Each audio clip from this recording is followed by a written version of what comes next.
Bonjour à tous et à toutes, je vous fais cette vidéo aujourd'hui pour parler de mon accouchement, donc mon premier accouchement, premier en bébé. Ça fait déjà 4 ans, ça remonte, mais j'avais envie de vous en parler puisque c'est un accouchement un petit peu atypique et il y a quelques petits points qui vont pouvoir être utiles pour certaines mamans, surtout celles qui désirent accoucher de manière naturelle et sans déchirure. Donc je vais vous raconter ça, je vous ferai une autre vidéo sur qu'est-ce que j'ai fait pour me préparer à l'accouchement puisque je vis en Irlande pour ceux qui ne le savent pas, et en Irlande les cours de préparation d'accouchement ne sont pas vraiment les cours que l'on a en France par exemple, ce sont plutôt des cours de préparation à la maternité, donc pas du tout utile d'y aller parce qu'on vous explique ce que vous allez faire une fois que vous avez votre bébé et on vous dit clairement qu'on ne vous prépare pas à l'accouchement puisque ça va être quelque chose de très personnel et que du coup même si on vous préparait on n'arriverait jamais bien à vous préparer. Donc c'est un petit peu une excuse facile. Donc j'ai fait des petites recherches moi-même sur internet pour m'aider. Donc je vous ferai, comme je vous disais, une petite vidéo spécialement sur qu'est-ce que j'ai fait pour me préparer à l'accouchement, pour éviter donc les déchirures et me permettre d'accoucher naturellement. Donc au niveau de l'accouchement, donc le bébé était prévu pour le 26 février donc j'ai eu une grossesse absolument parfaite, aucune complication, rien du tout. Et puis il n'y avait absolument rien qui prévenait que dans la nuit du 24 au 25, j'allais perdre les os. Donc j'ai dormais et puis à minuit j'ai entendu comme un petit cloc dans mon bas-ventre et puis ça m'a réveillée, je me suis dit tiens je vais aller aux toilettes. Il n'y a rien eu de particulier, je me suis dit non c'est pas la perte des os. Je suis retournée me coucher et là j'ai senti qu'il y avait du liquide chaud qui me coulait le long des jambes et je me suis dit oups je pense que ce sont les os. Donc j'ai appelé la maternité, je leur ai dit que je pensais avoir donc perdu les os. Elles m'ont dit de venir. J'ai pris tout mon temps. Je me suis dit, on ne sait jamais. Peut-être que je vais y rester, peut-être que je ne sais pas à quoi m'attendre. Donc il faut dire que ma valise de maternité n'était pas vraiment très prête. Je ne suis pas quelqu'un de super organisé de ce côté-là. Donc j'ai vite rassemblé mes affaires, je me suis pris une petite douche tranquillement. J'avais pas de contraction, donc je ne me suis pas non plus affolée. Et puis, donc on est allé à la maternité, il y a à peu près une 30-40 minutes de route. Euh, et on est arrivé là-bas sur les coups de 2 heures du matin. Elles m'ont vérifié, elles m'ont confirmé qu'effectivement j'avais bien perdu les os. Et puis elles m'ont demandé de retourner à la maison. Donc on m'a conseillé de manger, de me reposer, etc. etc. C'est ce qu'a fait mon compagnon. Moi, j'ai pas vraiment réussi à le faire puisque dans la voiture au retour, j'ai commencé à avoir des petites contractions. Et même si elles sont pas très très fortes, ces contractions-là, elles sont quand même gênantes. Et donc, je n'arrivais pas à m'endormir. J'avais pas faim non plus, j'avais pas d'appétit. Je pense que c'était le stress un petit peu qui montait. Et puis, sur les coups de 9 heures du matin, ils ont pensé être un petit peu plus régulières, un petit peu plus intenses. On m'avait aussi donné un thermomètre pour prendre ma température toutes les heures pour vérifier un petit peu, ça permettait aussi de gérer. Donc à 9 heures, j'ai rappelé la maternité, je leur ai dit est-ce qu'il est possible que je revienne parce que c'est mon premier, je sais pas trop, c'est peut-être plus simple pour moi que pour les autres au final, on ne sait rien, on a toujours ce petit doute quand même quand on est tout seul chez soi. Elles m'ont dit oui mais avec le risque qu'on vous retourne, qu'on vous renvoie encore une fois à la maison. Je dis c'est pas grave, je veux qu'on me vérifie, je veux juste qu'on me rassure au final. Et puis les contractions se sont un petit peu arrêtées. Donc une chose que j'avais fait en préparation à l'accouchement, c'était d'aller voir c'est un acupuncteur qui fait les points de pression. Donc je crois que ça s'appelle la digitopression, quelque chose comme ça. Euh, donc elle avait donné à Gustavo une technique pour si justement les contractions s'arrêtaient ou stagnaient, il y avait un point particulier à faire. Donc je commande ça à Gustavo, je lui dis écoute les contractions ralentissent un petit peu, est-ce que tu peux me faire ce point-là? Donc il me le fait, et là ça a été comme un ballon qui explose un petit peu dans mon ventre, ça a été vraiment une sensation comme ça, un ballon d'eau qui explose. Et là les contractions elles sont venues beaucoup plus fortes par rapport à ce que j'avais avant. Donc je dis non, là il faut vraiment qu'on y aille. Donc on part encore à la maternité, on arrive là-bas à 11 heures. Elle me revérifie et elle me dit vous n'êtes ouverte qu'à 2, donc on ne peut pas vous garder maintenant, donc vous allez pouvoir repartir chez vous. Je dis Gustavo, on rentre pas, hein, on reste sur le parking parce que je le sens pas ce truc-là. Donc on est resté sur le parking et puis très très rapidement, effectivement, les vraies contractions sont arrivées. Et là, une douleur très très très très très très très intense, au point où je me suis dit je vais pas y arriver, je vais demander la péridurale. Alors ici je veux quand même vous notifier un truc, c'est que j'ai accouché à un endroit qui s'appelle, une section qui s'appelle la MLU, la Midwifery Led Unit. Donc c'est au sein de l'hôpital public, donc c'est une section publique, mais c'est spécialisé pour les mamans qui ne vont pas avoir la péridurale. Donc il n'y a pas d'anesthésiste, il n'y a pas de rendez-vous anesthésiste, on le sait d'avance, on l'a planifié, on accouchera sans péridurale. Donc c'est vraiment très très sympa parce que c'est le côté un petit peu, je pense, les salles nature qu'il y a en France. Donc il y a une grande piscine pour accoucher, il y a un grand lit, il y a un espace, il y a de la musique, il y a une lumière tamisée. Tout est vraiment fait pour que la maman se sente à l'aise, cocoonée, pour avoir un enfant. Et par contre, nous, il n'y en a que deux. Donc du coup, si vous arrivez et qu'il y a déjà deux mamans dans les salles, ben, vous allez devoir repasser au système public, qui n'est pas franchement super ici. Je ne vais pas rentrer dans les détails, mais c'est vraiment pas quelque chose que vous avez envie d'accoucher dans le système public ici. Donc voilà, donc je repars avec mes contractions très intenses. Alors il faut savoir que quand j'y étais allée quand même à 11h, j'avais posé la question, je lui ai dit là j'ai quand même mal, comment je vais voir la différence de quand vraiment, vraiment, vraiment c'est des vraies contractions. Et la dame elle me sourit, elle me regarde, elle me fait oh ma chérie, tu le sauras. Ok, ok. Et en fait oui, on le sait clairement. Ouais, non, on le sait. Donc je retourne à la maternité, donc là il était 2h, et je leur dis donnez-moi la péridurale. Je peux pas, je vais pas y arriver, donnez-moi la péridurale. Et là, je pense qu'elles ont vraiment l'habitude, les femmes. Elles me disent, mais non, vous allez voir, vous n'avez pas fait tout ça pour rien.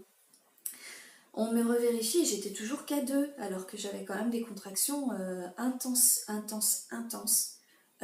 C'était quand même des moments où, quand j'avais la contraction qui arrivait, c'était comme un blackout. C'était vraiment un trou noir. C'était vraiment très, très intense. Donc on me propose d'avoir les TENS machines, donc ce sont des petites électrodes qu'on vous met dans le bas du dos, qui est contrôlée par une petite manette, une petite commande, et en fait vous l'enclenchez quand la contraction arrive. Ça permet de retirer la partie supérieure de votre contraction. Ça fait qu'en fait votre cerveau, au lieu d'être concentré sur la douleur de la contraction, il est un petit peu distrait, et du coup c'est moins intense. C'est quand même super intense, mais pas autant que si vous n'aviez pas cette machine-là. Donc je ne sais pas combien de temps je l'ai eu, et puis elles m'ont proposé la piscine. Donc moi j'avais vraiment très très envie d'utiliser cette piscine-là. C'est quelque chose que j'avais mis dans mes envies pendant l'accouchement. Donc je suis allée dans la piscine avec le gaz. Donc c'est un gaz spécial aussi pour vous permettre aussi d'alléger la douleur.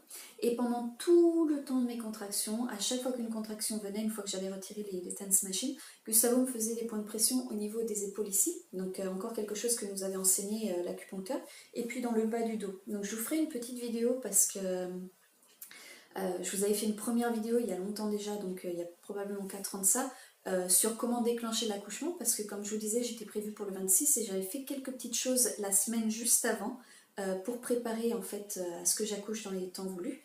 Et j'ai accouché la veille en fait de ma date prévue, donc le 25. Et puis, donc je vous parlais ici de ces points de pression, mais je voulais pas trop entrer dans les détails parce que je pensais que c'était peut-être pas trop mon rôle, mais en fait, avec du recul, c'est quand même des points qui sont assez simples, que vous pouvez faire assez facilement. Donc je ferai une vidéo sur ça. Donc il m'avait fait les points de pression au niveau donc des épaules et du bas du dos, qui permettaient donc d'allier, de soulager les contractions, mais également d'accélérer le processus en fait. Donc ça permet de dilater le col de l'utérus beaucoup plus rapidement en aidant, en accompagnant l'accouchement. Donc tout pendant mes contractions, Gustavo me faisait les points de pression. Après donc j'étais dans la piscine avec le gaz. Et ce qui m'a beaucoup aidé, j'avais beaucoup lu là-dessus, c'est une respiration contrôlée et lente. Donc plus vous avez une respiration rapide, moins vous donnez d'oxygène à votre corps pour pouvoir faire le travail. Donc ça c'est vraiment quelque chose d'important. Pensez bien, respirez profondément et lentement. Et le gaz, c'est vraiment quelque chose qui m'a aidé pour le coup, parce que je me concentrais à prendre le gaz lentement et le rejeter. Et puis au bout d'un moment, j'ai senti quelque chose entre mes jambes. Donc je touchais un petit peu comme ça, on est un petit peu dans les vapes quand même, il faut dire, dans un accouchement, parce que la douleur, elle nous fait passer un petit peu dans un état second. Et la sage-femme me dit, mais qu'est-ce que vous faites? Vous sentez quelque chose? Et je lui dis la tête de bébé, sans savoir vraiment en fait. Je me suis dit la tête de bébé. Elle me dit mais non, c'est pas possible. Ça fait pas assez longtemps que vous êtes là, l'accouchement ne peut pas se faire si rapidement. Et puis au bout d'un moment, il a quand même un doute. Elle me dit laissez-moi vérifier. Et elle me confirme, me dit effectivement, elle dit à sa collègue c'est la tête de bébé, il faut la sortir. Parce qu'en Irlande, on n'a pas la possibilité légale d'accoucher dans l'eau. C'est sans surprise pour celles qui ont déjà eu un accouchement. Il se passe de tout. On peut être malade, on peut vomir. Le gaz, en l'occurrence, vous donne la nausée, donc vous pouvez vomir. Vous avez du sang, effectivement, dans cette eau-là. Vous pouvez faire du caca, hein, et ça pousse là-dessus. Je ne veux pas rentrer dans les détails, mais soyez préparés, tout se passe pendant un accouchement. Donc l'eau est souillée et il n'est pas possible ici légalement d'avoir l'enfant dans l'eau.